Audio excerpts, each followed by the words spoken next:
fuertes hoy, el brote verde, vio lo que se convirtió. Sí, del enseguida cemento, Alejandro Berkovich Alejandro Berkovich lo va a estar diciendo también. Pero este es un tema muy preocupante, muy angustiante. Muy preocupante. Así que me voy a verlo, le dejo un abrazo como siempre. Bueno, cómo no, Víctor Hugo, un abrazo. Gracias. Señoras y señores, después de Víctor Hugo, aquí comienza Minuto 1 en la pantalla de C5N. Como si no hubiera bastado con el testimonio de Iván Navarro anoche en este programa, que realmente fue impresionante, que nos dejó a todos con un nudo en el estómago, en la garganta. Quedamos todos los que estábamos aquí anoche en el programa realmente muy impactados por el testimonio. Primero, por el valor de Iván Navarro de haber venido al programa, de haberlo contado, del valor que tuvo en su momento cuando ocurrió este hecho, de haber salido en defensa de su amigo Ezequiel de 15 años, y que por esa acción de salir en defensa de un indefenso que estaba siendo sometido a la brutalidad de las fuerzas de seguridad que actúan impunemente, se valió después los dos toda la tortura psicológica y física que vivieron. Pero no bastó eso. Vamos a recordar primero lo que contaba anoche Iván Navarro. La vida de Iván Navarro corre peligro. Y responsabilizamos a las autoridades del Ministerio de Seguridad que nada han hecho hoy después de la denuncia que hicieron estos sectores y después de lo que ha pasado. Porque hay 7 prefectos detenidos, productos de esas torturas a estos jóvenes, y han continuado en la jornada de hoy, continuaron a la madrugada. Vamos a recordar el momento en que anoche Iván Navarro contaba en primera persona la brutalidad de las torturas que sufrió él y Ezequiel, que es un menor de 15 años.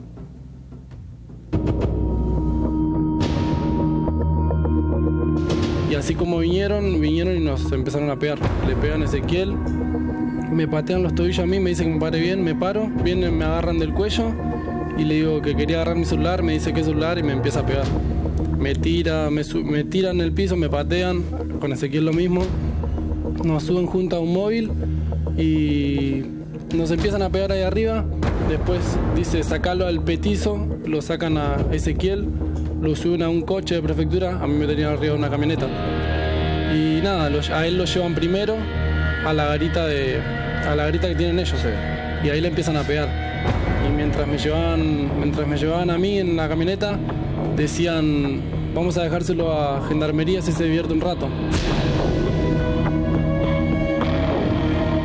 Me dice, empezá a hacer flexiones. Bueno, empiezo a hacer flexiones y a Ezequiel le hacían hacer lo mismo. Dice, el que hace más se va, el otro termina muerto, dice. ¿Sabés nadar? Me dice, no, le digo. Bueno, porque te vamos a tirar riachuelo, me dice.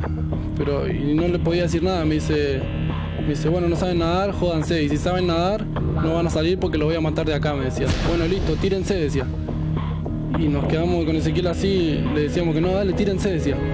Le decíamos que no y tenía la pistola en la mano. El martes, cuando fui al colegio, salí con la moto y estaba prefectura enfrente de mi casa. Ocurrió el episodio cuando fuiste a hacer la denuncia, ¿no? Eso fue muy importante a nivel probatorio. Cuando entro a declarar, le dije a la chica que me iba a tomar la declaración que un prefecto de los que me pegó era uno de los que estaba parado ahí.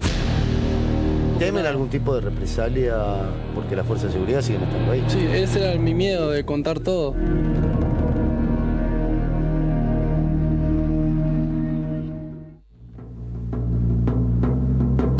Bueno, como si esto no bastara, el testimonio desgarrador de Iván Navarro contando las torturas a las que fue sometido por la prefectura, por los prefectos. Reiteramos, hay 7 prefectos detenidos. Claro, nosotros nos enteramos mucho esta mañana cuando yo me levantaba temprano a las 5 para irme a la radio, pero antes habían empezado desde la madrugada, justamente a través de las redes sociales, a pedir un grito desesperado de auxilio.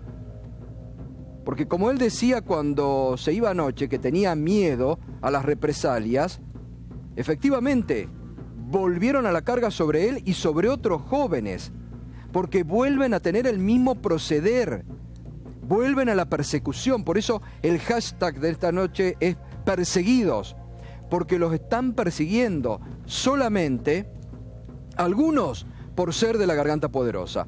Anoche los empezaron a perseguir por el testimonio de Iván Navarro aquí en el programa, en represalia. Y él, que se fue de aquí con su familia, a la noche volvió al barrio, se fue a jugar al fútbol. ¿Se acuerda que ayer contó que la pasión de él, que él quiere ser profesor de educación física y que juega al fútbol en el club Juventud Unida, a pocas cuadras de su casa? Se había ido a jugar al fútbol y cuando está regresando a su casa se encuentra con que otra vez los prefectos estaban haciendo persecuciones contra algunos de los jóvenes por el testimonio de Iván Navarro. Y ahí se produjo este descargo, que fue un grito desesperado a la madrugada. Urgente, ayuda por favor. De regreso recién, hace 20 minutos, vio Iván cómo 2 prefectos golpeaban a un pibe contra la pared de la Casa de la Cultura. Se acercó para mirarles la identificación y escuchó los motivos del hostigamiento. Ahora van a cobrar todos por habernos escrachado en los medios. Lo vieron. Ahí es donde se acerca Iván Navarro a uno de los prefectos. Mejor dicho, primero el prefecto le dice: ¿qué mirás? Nada, pero no le hagas nada al pibe, porque yo los denuncié. Asume Iván frente al prefecto, para salvarlo a los chicos que lo estaban hostigando, que él los había denunciado. ¿Así que fuiste vos?, le dice el prefecto. Pedazo de hijo de puta, empezá a correr. Y sí, otra vez sigue el relato de los integrantes de la Garganta Poderosa, ahora ya agitado, nervioso, cagado y cargado de impotencia. Iván acaba de entrar a su casa con el último aliento, mientras un prefecto lo perseguía e intentaba sacar su arma. Si no corría, lo mataban. Y si lo mataban, no lo contaban nunca más. Patricia Bullrich, ¿dónde mierda estás?, preguntan anoche en este grito desesperado a la madrugada los integrantes de la Garganta Poderosa en este comunicado. Vengan ya mismo para el barrio, por favor. Los funcionarios, los fiscales, los medios y todos los responsables de garantizar nuestro derecho a la vida. Queremos saber el nombre del prefecto que logramos fotografiar y las medidas que van a tomar para salvarnos en esta selva de uniformados cargados de impunidad. Compartan ustedes, son nuestra única fuerza de seguridad. Y ahí está la foto del prefecto, el que encaró anoche a Iván, el que volvió a amenazar nuevamente a Iván y a los pibes. Este es el prefecto. ¿Cómo es posible que en 24 horas el Ministerio de Seguridad de Patricia Bullrich, que tan atento y rápido ha estado a otros hechos, no haya podido identificar a este prefecto que amenazó con un arma nuevamente a chicos indefensos? ¿En manos de quién estamos? Los ciudadanos, la estigmatización que se hace nuevamente sobre estos jóvenes, simplemente por el hecho de haber venido ayer a denunciar y a contar acá el relato de lo que vivieron en primera persona. ¿Nadie se hace responsable? ¿Nadie da una respuesta? Ayer comentó Iván acá, ninguna autoridad del gobierno, ningún funcionario, nadie se acercó a preguntarle, a interiorizarse sobre la violencia física y psicológica y las torturas que descargaron sobre ellos. Volvió a ocurrir esta madrugada. ¿Qué están esperando? ¿Que cualquiera de estos integrantes de la fuerza de seguridad que actúan impunemente le peguen un tiro, que lo dejen muerto ahí en la villa? ¿Y después qué van a decir? ¿Van a inventar un enfrentamiento? ¿Van a inventar un hecho de violencia donde no lo hay? ¿Con estos antecedentes de violencia institucional que están sufriendo? ¿Dónde está el poder del Estado en preservar la vida de estas personas? porque además, reitero, hay 7 prefectos detenidos, porque el relato, la verdad, ustedes anoche lo pudieron escuchar, no tiene fisuras. Y lo que contó anoche, que cuando estaba haciendo la denuncia en la fiscalía, justamente ahí en esa fiscalía se encuentra con uno de los prefectos que lo había torturado, a Ezequiel y a Iván. Ahí está la imagen del prefecto que esta madrugada intentó perseguirlo con un arma, que nuevamente lo violentó psicológicamente y que nuevamente amenazó. Y reiteramos, hoy la vida de Iván Navarro corre peligro. Se está convocando y se está organizando para mañana una conferencia de prensa de los organismos defensores de los derechos humanos, de instituciones civiles, de partidos políticos, para denunciar institucionalmente no solamente ya esta violencia, sino también la brutalidad de las torturas a las que fueron sometidos. Es a las 4 de la tarde en Iguazú y Osvaldo Cruz, que es el lugar exacto donde fueron secuestrados Ezequiel y Iván el sábado, hace 2 sábados. Este prefecto, como se ve en la foto, no está identificado con una placa que permite reconocerlo, como obligan los protocolos del Cinturón Sur, que son los que permitieron que esta fuerza pensada para patrullar los mares, las fronteras, los ríos, esté interviniendo en la Zabaleta. Hay que adentrarse, conocer ese lugar, ese territorio del fracaso de la política argentina, que es Zabaleta, un lugar que hace 40 años empezó como un caserío y hoy es un barrio, sobre todo un barrio de trabajadores que sufren el delito, no un barrio de delincuentes como se procura instalar todo el tiempo. Hay que verlos salir todas las mañanas por la avenida Iriarte a laburar.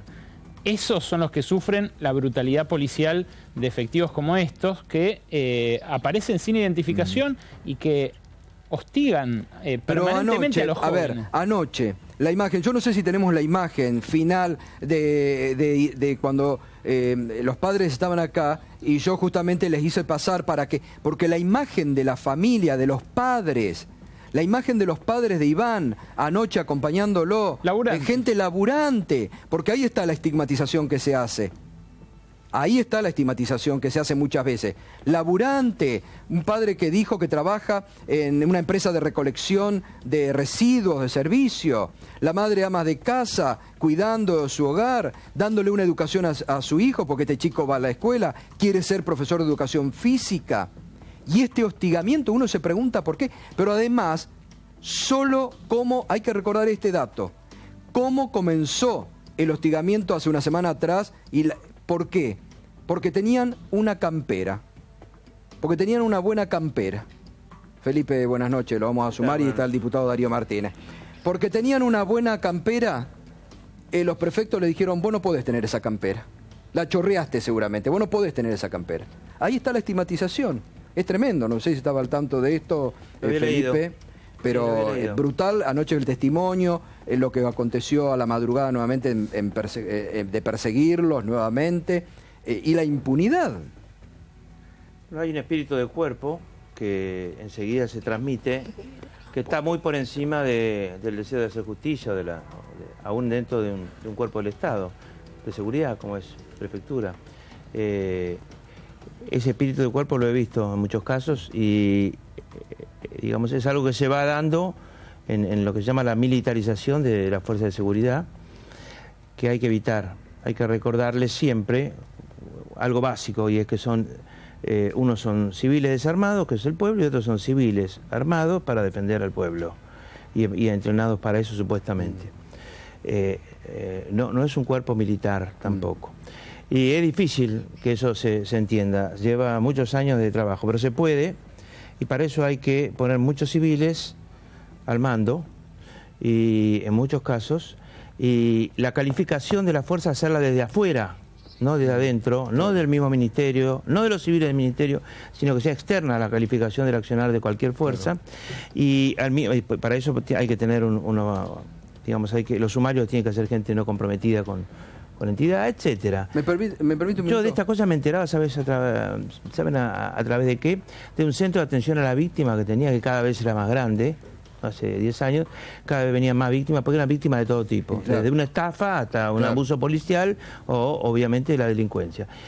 Y entonces a mí me servía para cruzar ese como control con todos los ministerios. Ahora, sobre todo con ¿qué la haría si usted que tuvo la responsabilidad de gobernar y que le pasaron por actos similares que después tuvieron que actuar rápidamente, con este prefecto que actuó anoche impunemente, sin chapa, además sin identificar, y que amenazó a este pibe, a Iván Navarro, con un arma? Luego de hostigar a otros chicos, digamos, porque estaba... ¿Qué hay que hacer con este...? Bueno, hay que separarlo de la fuerza inmediatamente, hay que darle voz a los testimonios, no solamente en televisión, sino darles voz judicial. La gente en general no hace la denuncia. Esta fue una denuncia muy importante, fue una denuncia hecha en la prensa acá, pero ¿vieron la encuesta esa que dice que la mitad de la gente no denuncia? Porque la gente descuenta que le va a ir mal. Sí, tremendo. ¿Me permite? Está Nacho Levi, que es uno de los responsables justamente de la Garganta Poderosa. Buenas noches, Nacho. Buenas noches, Gato, ¿qué tal? Bien, bueno, consternados realmente y muy preocupados por este hecho que le tocó vivir anoche a todos y a Iván Navarro en particular, ¿no?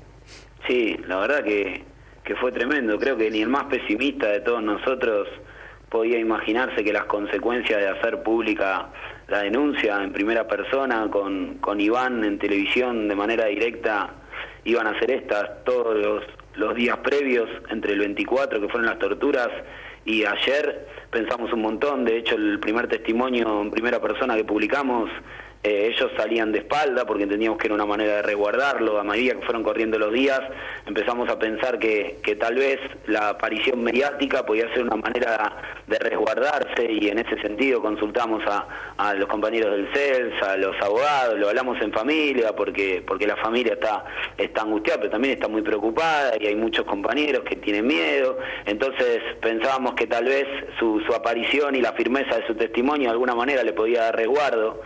Llegó al barrio después de irse del estudio de ustedes cerca de las 10:30 de la noche, y porque muchos le insistimos de que se distendiera, o por su propia familia, se fue a jugar un rato al fútbol al Club Juventud Unida, que queda sobre la avenida Iriarte, unas 10 o 15 cuadras de su casa, y cuando volvía de jugar al fútbol, vio que frente a la Casa de la Cultura tenían a un pibe apoyado contra la pared, que otra vez lo estaban verdugueando, y era sobre la avenida con las luces, muy cerca de su casa. Entonces se acercó como para tratar de ver si podía dar con la identificación de los prefectos, que por supuesto es una tarea imposible porque no hay ningún prefecto en la villa que esté identificado nunca. Entonces, cuando se fue acercando, empezó a escuchar cuáles eran los motivos por los que estaban hostigando a otro de los chicos del barrio, y lo que les estaban diciendo era que ahora le iban a pagar todo porque los habían escrachado en televisión y que ahora iban a ver que eran unos cagones. Cuando Iván entiende que lo que le estaban haciendo era cobrar la denuncia que él había hecho, en esa situación ellos lo reconocen, le preguntan qué estaba mirando, y Iván dice: no estoy mirando nada, pero no le hagan nada al pibe porque el que los denuncié fui yo. Así que fuiste vos, hijo de puta. Y lo empezaron a correr, y adentro de la casa de Iván, donde estaba toda la familia y todos los que de alguna manera empezamos a pensar cómo seguía esta historia, entró Iván corriendo con la cara blanca, pálida, agitado, cerró la puerta de un portazo, y sinceramente todos pensamos que nos estaba haciendo una broma. El padre que viene arrastrando una angustia enorme desde el 24, pero real todos los días. Bueno, anoche lo vimos, Nacho, la angustia que tenían los padres. Ustedes lo vieron. El padre incrédulo abrió la puerta con el tío, salieron y ellos lo encontraron al prefecto queriendo sacar el arma de la cintura y viniendo atrás, unos 20 metros atrás de Iván. Si Iván se hubiera tropezado con una piedra, tal vez hoy no estábamos contando esta historia, porque ahora ya no era torturarlo. Ahora lo hubieran matado seguramente como lo mataron a Luciano Arruga, para que él no la pueda contar, como tampoco Luciano la pudo contar. Entonces, desde ese lugar estamos totalmente desprotegidos. Nosotros realmente tenemos miedo de que nos maten a un compañero ahora mismo, en 10 minutos o mañana, porque ninguno de nosotros se hubiera imaginado que después de que el caso alcanzara este nivel de exposición, ellos iban a sentir con este nivel de impunidad. Ahora, Nacho, tiene lógica porque es la misma impunidad que siente Abruz, para no haber dicho ni una sola palabra trabajando de secretario de Derechos Humanos, que siente Bullrich, para no haber dicho una sola palabra siendo la ministra de Seguridad, y que sienten todos los prefectos y gendarmes que saben saben que el responsable del operativo que liberó la zona para que mataran a Kevin en el 2013, que se llama Daniel Andrés Stolf y que está procesado por la justicia, mientras nosotros hablamos con ustedes ahora, está caminando en Entre Ríos con un fierro en la cintura y con un uniforme que le damos todos nosotros, en teoría para cuidarnos. Entonces, si ese tuvo cero consecuencias, bueno, que no está preso, no está ni cesanteado su actividad, ¿qué tipo de consecuencias pueden prever que tengan el resto de los prefectos que hacen todo este tipo de atrocidades en el barrio, o mucho menos los funcionarios que están por encima de ellos?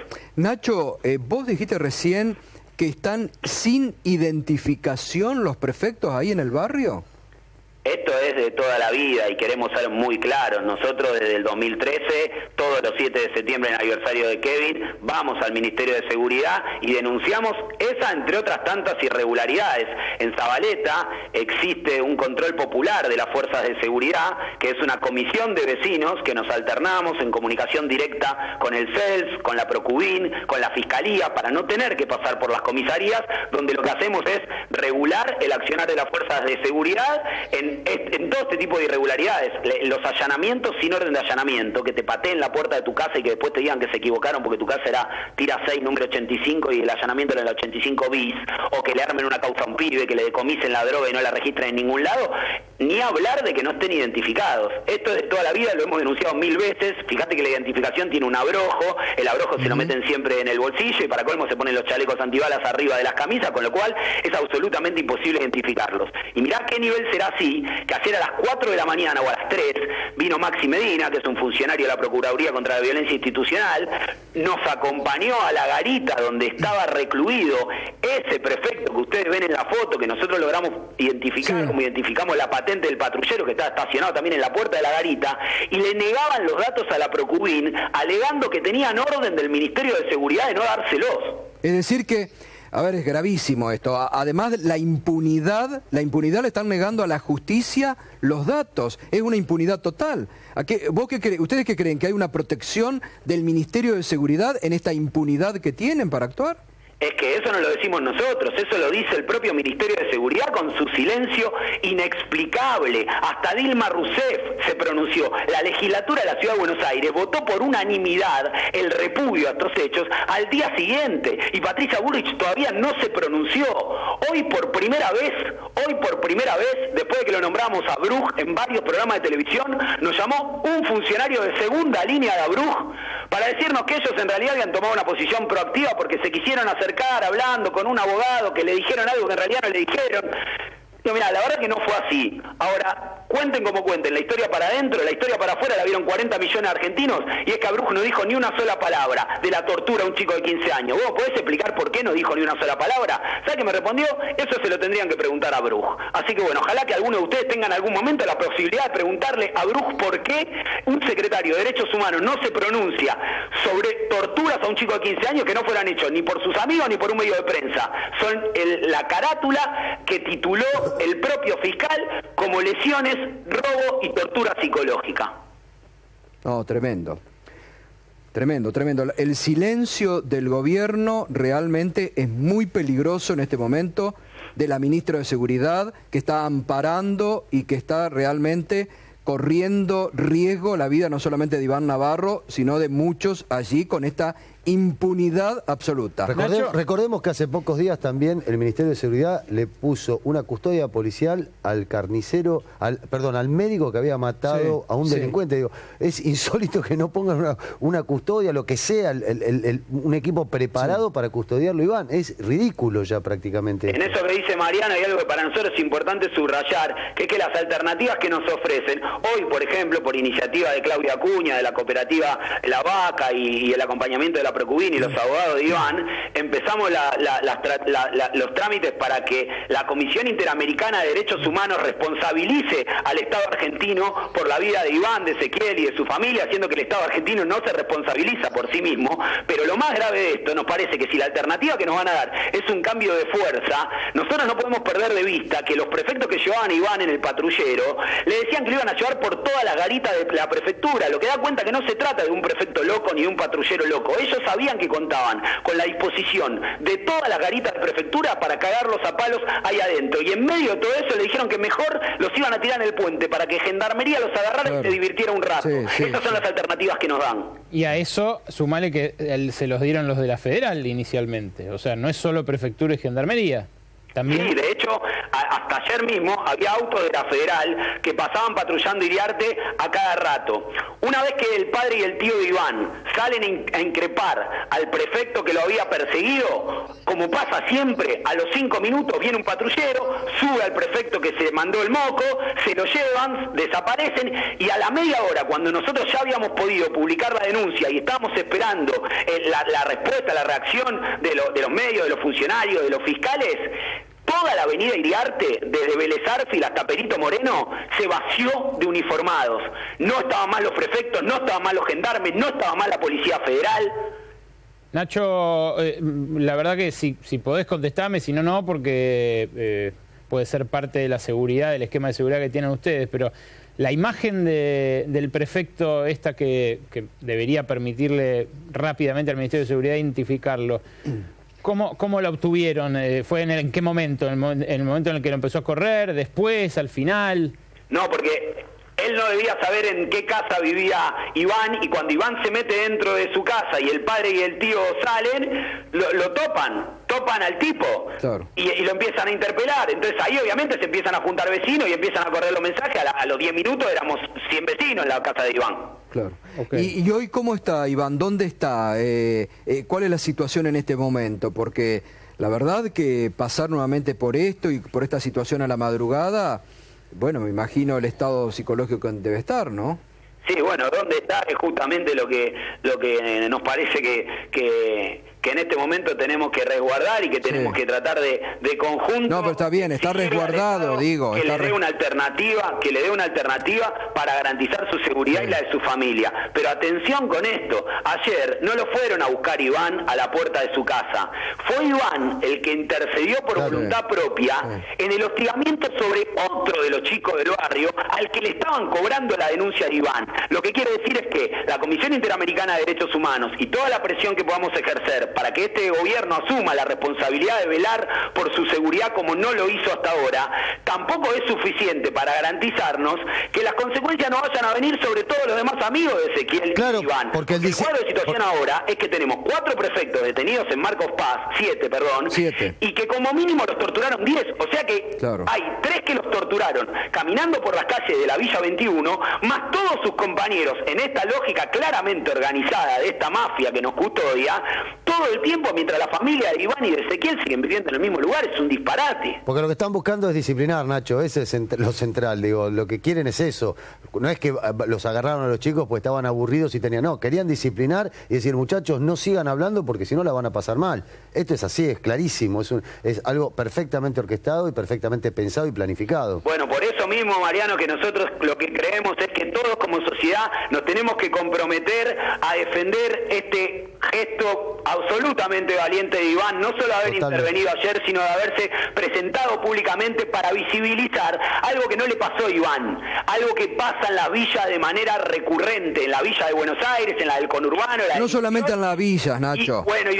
Fíjate lo que pasó en el Día de la Primavera con la detención de jóvenes militantes que pintaban un mural. Digo, hay, más allá de las villas, está claro que hay un objetivo de persecución política sobre la juventud, en este caso de ustedes que hacen una tarea, de la juventud militante. Está clarísimo, está clarísimo. Ahí también queremos subrayar nosotros que no es casualidad que los casos que hayan tomado determinada envergadura hayan sido el de Kevin, que tenía 9 años, y lo mataron abajo de una mesa adentro de su casa, el de los chicos de 8 años de la murga de Bajo Flores que lo balearon, y ahora el de chicos menores de edad en la 21. Solo en estos casos, donde es tan grotesco y evidente el abuso, apenitas se puede asomar la punta del problema en los espacios donde se discuten las soluciones políticas, ya sea en la legislatura, en los medios de comunicación o donde ustedes quieran. Pero la realidad es que hay muchísimos de estos casos que cuando lo que pasa es que al pibe que agarraron, además de que lo torturaron, resultó que tenía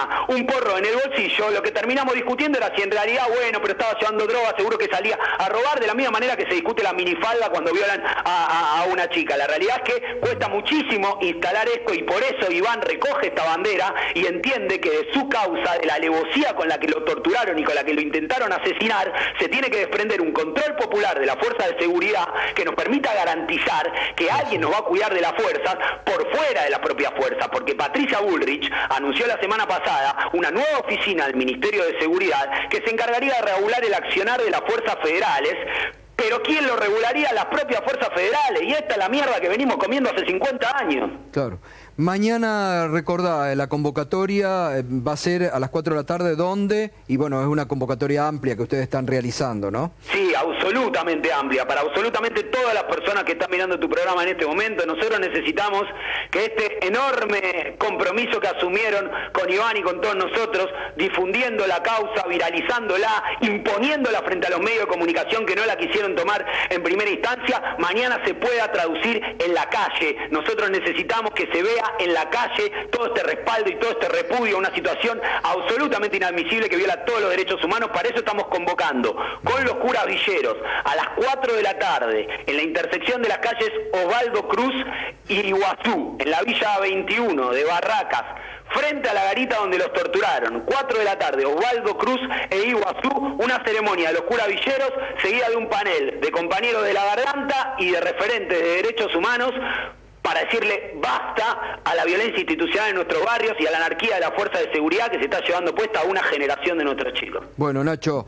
por supuesto, vamos a repetir porque estamos pasando acá justamente en el videógrafo. Vamos a repetir la dirección mañana a las 4 de la tarde. Osvaldo Cruz e Iguazú, Barracas, Villa 21, frente a la garita de seguridad. Bueno, Nacho, nos mantenemos al tanto y por supuesto cualquier eventualidad nos comunicamos. Un abrazo, gracias. Un abrazo. Bueno, y esto se da también, Felipe, en este marco de inseguridad creciente que hay cada vez más fuerte también. No puede estar el gobierno ayer ha resuelto enviar otra vez lo mismo, 6.300 federales a la provincia de Buenos Aires, pero de plan de seguridad nada. El tema es así. Hay dos problemas. Hay un aumento muy fuerte del delito. Hay un aumento, hay más gente que delinque. Hay además una tendencia mucho más violenta, cada vez más muertos. Y por el otro lado, no hay un control efectivo de las fuerzas de seguridad. Y las fuerzas de seguridad, la policía, la gendarmería, se encuentran frente a esa violencia y responden con más violencia. Y cuando lo que tienen que responder es con más capacidad. El tema claro es capacidad profesional. El principal problema de la policía de la provincia de Buenos Aires, en buena medida de la federal también, pero yo conozco la primera mejor, es la falta de capacidad, porque yo tenía 60.000 hombres y tenía muchos problemas y tuve que echar a muchos, etcétera, pero ahora hay 90.000 hombres, es decir, han aumentado mucho más que la proporción de ciudadanos. Tal vez hayan aumentado en proporción al delito. Ustedes vieron esa encuesta que en el ámbito de Gran Buenos Aires, Ciudad de Buenos Aires, del AMBA, el 50% de las personas ha sufrido algún tipo de delito. También llegó el momento de preguntarse, si el delito... 50% de las personas se animó a denunciarlo, y el otro 50% o no se animó o no cree que sirva la denuncia, que es más grave. Lo que digo... Es decir, que la gente sabe, perdóname, la gente sabe, sé de qué te estoy hablando, que hay una desidia, hay un tapar las cosas y una profunda incapacidad policial desde hace mucho tiempo que no es solo atribuible a este gobierno de ninguna manera en la provincia de Buenos Aires, primero. Segundo, la velocidad con la que reaccionen los que están al frente a hechos graves que descalifican totalmente el accionar de una fuerza y al Estado es fundamental. Vos no podés reaccionar al final porque se te vinieron 3 programas de televisión encima y porque hubo 2 marchas. Porque entonces quiere decir que no te interesa el tema y que no estás encima de eso. Pero que y hay que estar encima de eso, tan encima como de la capacidad policial contra el Pero delito, que porque el durante- delito crece. Durante estos primeros meses y no del lo año, vamos el a gobierno solucionar negó el con este tema. tipo de fuerza. Pero el gobierno negó, tapó el tema. El gobierno hizo como que había Macanudo. desaparecido el tema de la inseguridad. Incluso muchos medios Macanudo, vos estás cercanos enganchado al con gobierno. este tema hoy, y este muchacho habló un largo rato de ese tema. Yo creo que hay que bajar un cambio y Sí, pero puede ir la no vida de hacer una pie, no persona. hacer pie solo en esto. Sí, va a ser difícil porque la persona ya sabe quién es, etcétera, en televisión. Digamos, es conocida. De todas maneras, la velocidad de reacción del gobierno es fundamental, porque todas las fuerzas están mirando eso.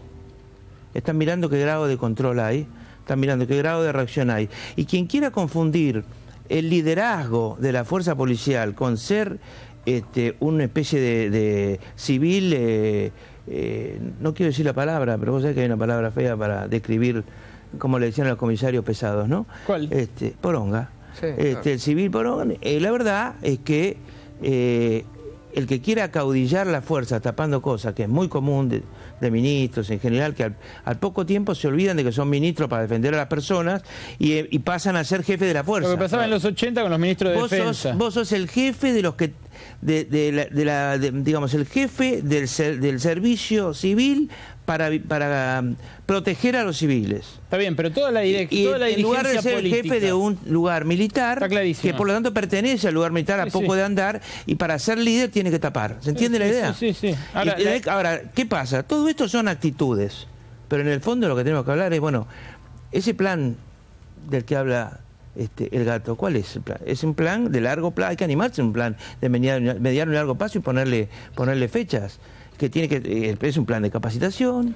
Pero Felipe, vos recién decís que la fuerza... tienen que venir 7.000 efectivos ¿Pero adicionales. qué plan hay? ¿Es un plan de emergencia porque taparon No, el esto es tema una reacción. durante meses y mandaron ahora para blindar políticamente, mandan 6.300, muchos de los cuales habían Pero sacado? es que la solución tampoco es esa. Es Bueno, que por eso tampoco digo, es esa pero la por eso No han solución. tomado digo, ninguna no hay decisión plan, de importancia porque en no el sentido hicieron de plan. dividimos la policía, no podemos controlar a 90.000, hacemos una división racional, vemos cómo está la capacitación de aquellos que fueron capacitados, casi 20.000 fueron muy mal capacitados en 6 meses en un año electoral para que se viera. Y el propio ministro, eso anterior gobernación, ahora, el actual ministro, Ritondo, también se equivoca cuando dice, yo quiero que la gente los vea, porque eso parece estar deschavando la politización del tema. Lo que quiero es que baje el delito, no que la gente lo vea. Era lo de Granados con los tipos Que de naranja baje en la el costa. delito, es lo que mismo. quiero. Ahora, si solo te entrampas y decís, quiero que la gente los vea, bueno. A ver, lo sumamos al diputado Martínez, que después enseguida lo invitamos hoy porque amplió la denuncia sobre Panama Paper, pero lo sumamos también, lo sumamos también al diputado Martínez para la opinión. No, yo quería plantear, acá hay dos posiciones, uno destacar por lo bueno y otro por lo positivo. Uno, la valentía de Iván, que hace una denuncia, aunque la mayoría de la sociedad crea que las denuncias no sirven, un ciudadano valiente que hace una denuncia concreta. Y por otro lado, destacar la pereza de una ministra que ante una denuncia pública que sale en todos lados, no se para a la gente que hizo esto. Pero fíjate no es que pereza, en un lugar, eso no es pereza. Bueno, inoperancia, llamarlo como quiera, pero dos caras de una moneda, una que hay que felicitar y hay que instruir a la gente que tomen este ejemplo, y otra mala. Pero déjame decir, sobre todo en un lugar donde el Estado ha estado ausente en oportunidades, ausente en infraestructura, y cuando aparece el Estado aparece para hacer lo que hace en este caso un agente que lo que hace es ir a reprimir, a castigar. Me parece que encima que están castigados de un Estado que los ha dejado olvidado, por eso hay que sobresaltar o remarcar la valentía de Iván, y con esa misma marcador remarcar la inoperancia de una ministra, que si no fuese porque el chico no es que no se tropezó, imagínate si reaccionaba y le decía o le contestaba o se quedaba discutiendo con ese prefecto, hoy estábamos lamentando una vida. Pero por supuesto, pero además hay que decir que ayer el Ministerio de Seguridad, por ejemplo, todo el día se dedicó a publicar para ponerle el nombre a 5 lindos perritos que no sé qué iban a poner de seguridad. Ahí pareciera que está la preocupación, donde lo que tienen que estar atendiendo hoy, porque ayer por ejemplo, ¿no? El Ministerio de Seguridad tuiteando durante todo el día que le pongan nombre a estos 5 perritos. o la ministra cuando se preocupó más con Pérez Corradi y de politizar y de ver cómo, pero frente a este tema, porque esto es un claro ejemplo de violencia institucional que hace una fuerza contra personas desarmadas. Pero además, Gato, hay una cuestión que es central. Digo, vos podés hacer políticas a largo plazo para combatir el delito, podés estructurar tu trabajo poniendo un horizonte. Ahora, si el delito o la ilegalidad surge de la fuerza de seguridad, esto es algo que tenés que resolver inmediatamente, porque si no, no tenés salida. No hay ninguna. Cuando vos, la que se te desmadra es la fuerza de seguridad, es donde realmente estás en problemas. Por eso vos antes decías, Felipe, que había 60.000 efectivos y ahora hay 90.000. Sí. Y pese a ello, creció el delito. También es cuestión de empezarse a preguntar si justamente el delito no creció porque crecieron los efectivos que están en la calle, ¿no? Es una buena pregunta, pero de todas maneras, la diferencia entre un buen profesional, un buen policía profesional, y mucho más si es honesto, ¿no es cierto?, y que trabaja en serio, investiga, y un policía que se esconde, o mete el patrullero en la esquina para dormir, o para hacer jueguitos, ¿no es cierto?, es tan sideral como la diferencia entre un gran juez y un juez, digamos, que prevarica, o que roba, o que recibe coimas. Es decir, uno te mata y el otro te salva. Por lo tanto, hay que tener una política muy concreta para las fuerzas y animarse a tener una política a largo plazo. Yo estuve 2 años sin una política a largo plazo y con una política de ir tras los malos de afuera y los malos de adentro. Y después nos dimos cuenta que teníamos que tener un plan de largo plazo, que requería 8 o 10 años seguramente, pero que en los 4 años dio muy buen resultado. No, eso no quiere decir que no hubo delito, quiere decir que bajamos la cantidad de muertos. Ahora, mucho. Felipe, ahora, tenía que ser continuado, claro, había que creer en eso. Claro. Es una política de Estado. Sí. Pero ahí, ¿sabes ¿No? qué? Ahí entró Felipe, que yo quería preguntarle también al diputado Martínez. Después no entra porque ese plan que yo sostengo fue lo mejor que tuvo en los últimos años, un verdadero plan, el que idearon Aslañán y usted. Después la demagogia lo llevó. Cuando vino Rucavi dijo hay que meterle bala a los delincuentes y la sociedad acompañó. Pero acá sí, pero son y dos ahora tiempos estamos en la misma. No, ahora estamos en el mismo debate. Aslañán en el 98, claro, como ministro del gobernador Duhalde, empezó a encarar este tema. Sí. En la campaña del 99, la palabra de Rucavi hicieron que se fuera. Y bueno.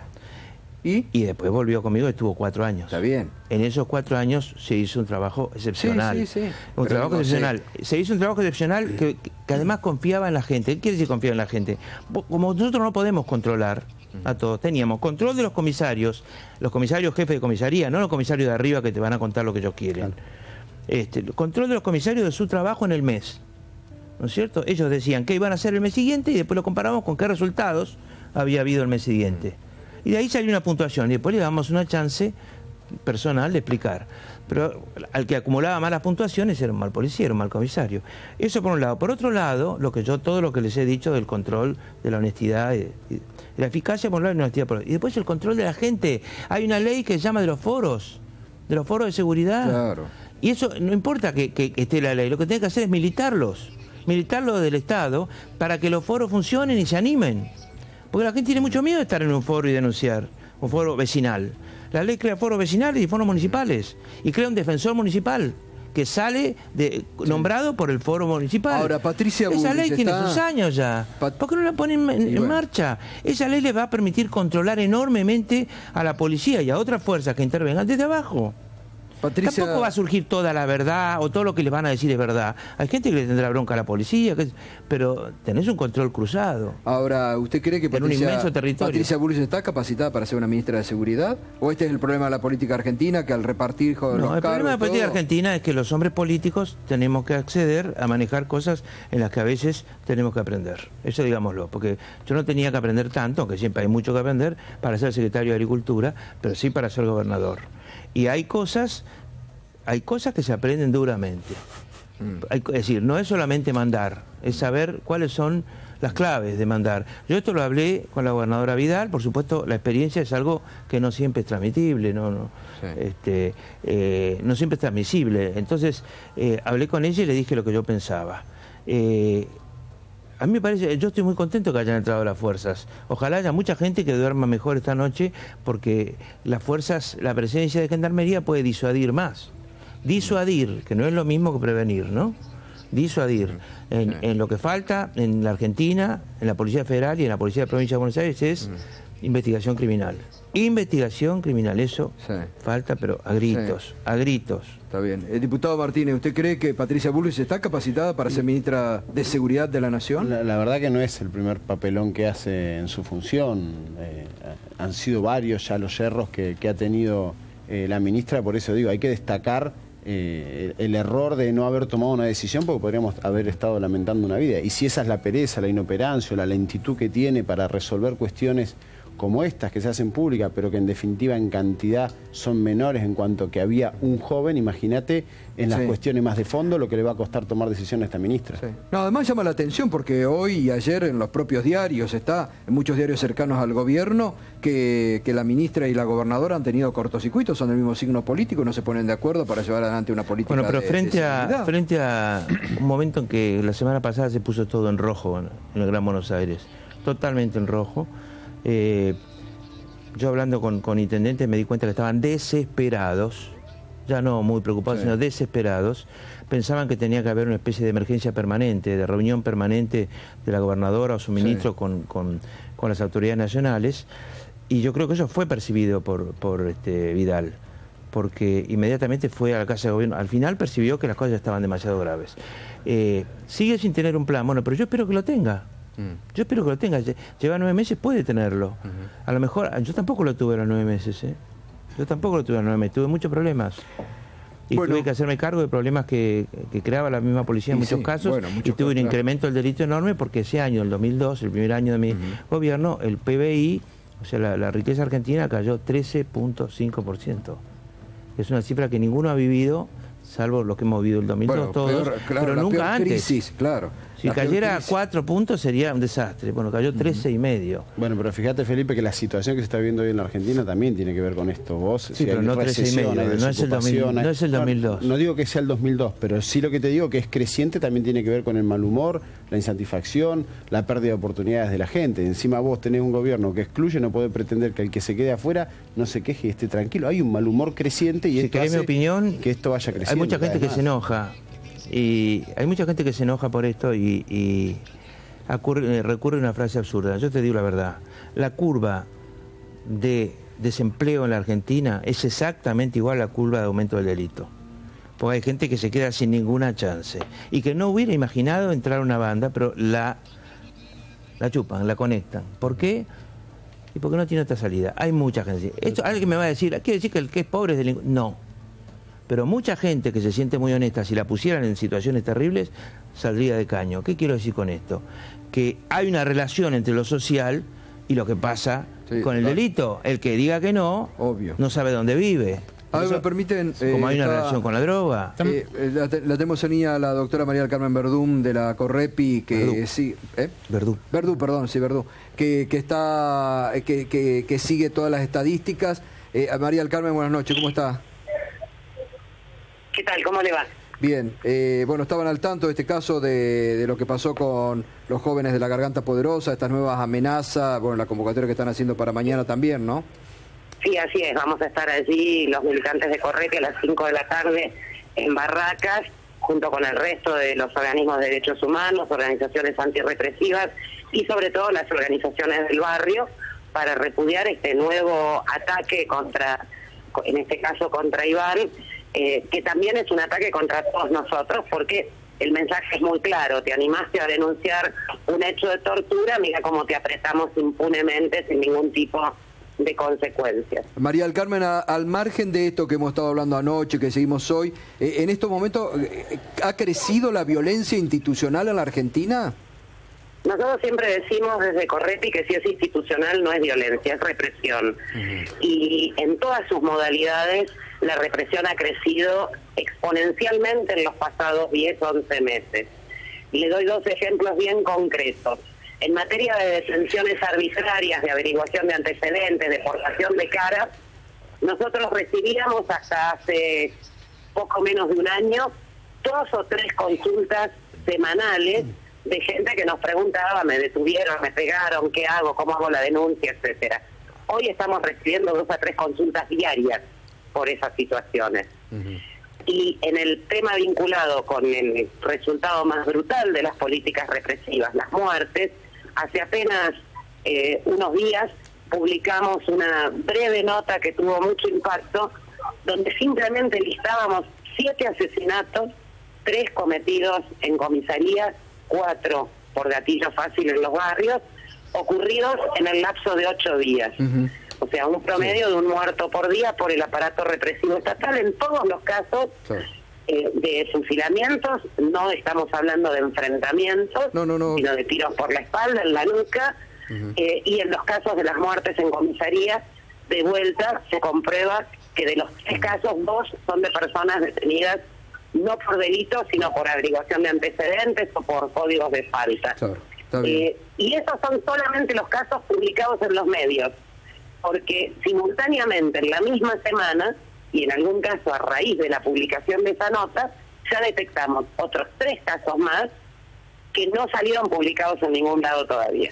Bueno, María del Carmen, mañana la vamos a invitar para que venga acá personalmente, justamente en el día que van a hacer esta convocatoria también la gente de la Garganta Poderosa. Gracias, María del Carmen, buenas noches. Al contrario, hasta luego. Gracias. María del Carmen Verdú de la Correpi. Estamos con Felipe Solá, el diputado Darío Martínez, ya seguimos, pausa.